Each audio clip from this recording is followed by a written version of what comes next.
வணக்கங்க. இன்றைக்கி நம்ம கூட்டு குடும்ப சமையலில் சூப்பராக ஒரு காளான் பிரியாணி தான் செய்ய போகிறேங்க. அதுக்கு ஒரு குக்கரை வச்சு எண்ணெய் ஊற்றிக்கலாம்.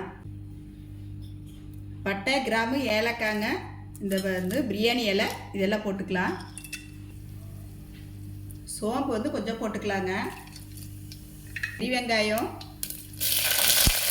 பச்சை மிளகாய், கருவேப்பிலை, பொன்னேரம் ஆயிடுச்சுங்க. இப்போ தக்காளி பழம் போட்டுக்கலாம். இஞ்சி பூண்டு பேஸ்ட் போட்டுக்கலாங்க. உப்பு போட்டுக்கலாங்க.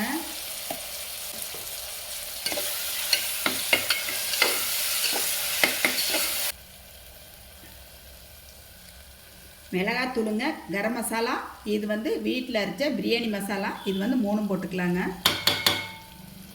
ஊற்றிக்கலாங்க.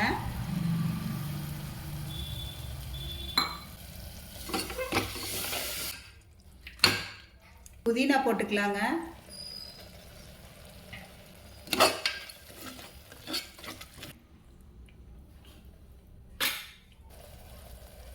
கொஞ்சம் மல்லித்தழை போட்டுக்கலாங்க.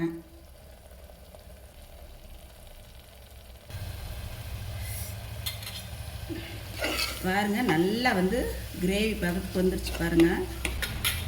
இப்போ கழுவி சுத்தம் பண்ண காளானை போட்டுக்கலாம்.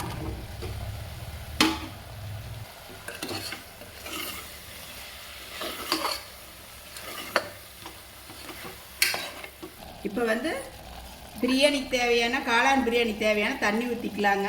ஒரு டம்ளருக்கு நான் 2 டம்ளர் தண்ணி ஊற்றுறேன். பாஸ்மதி அரிசிக்குங்க.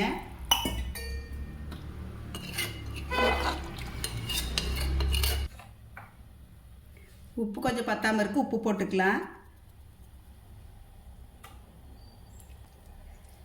லெமன் கொஞ்சம் புளிஞ்சு விட்டுக்கலாங்க.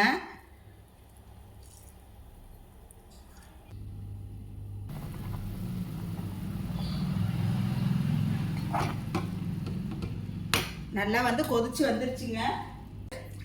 அரை மணி நேரம் ஊற வச்சு கழுவி எடுத்து வச்சுருக்குறேங்க. இந்த பாருங்கள், பாஸ்மதி அரிசி போட்டுக்கலாம்.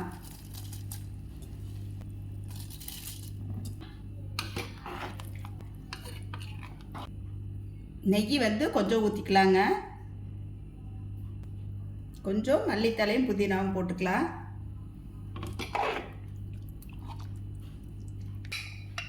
குக்கர் மூடி போட்டு 2 விசில் விட்டுறலாங்க.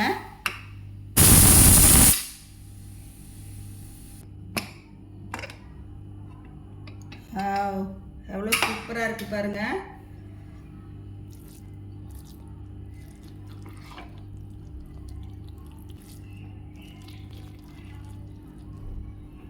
பாருங்கள், ஒரு அரிசியும் கூட உடையாமல் எப்படி இருக்குது பாருங்கள். அவ்வளோ சூப்பராக இருக்குது. சூப்பராக நம்ம காளான் பிரியாணி ரெடி ஆயிடுச்சுங்க. எல்லோரும் வாங்க, சாப்பிட்லாம் வாங்க.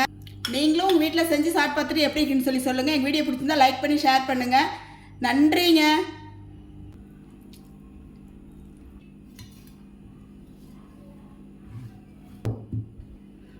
காளான் பிரியாணிக்கு தயிர் சட்னி தான் வச்சுருக்குறேங்க. சூப்பராக இருக்குது பாருங்கள்.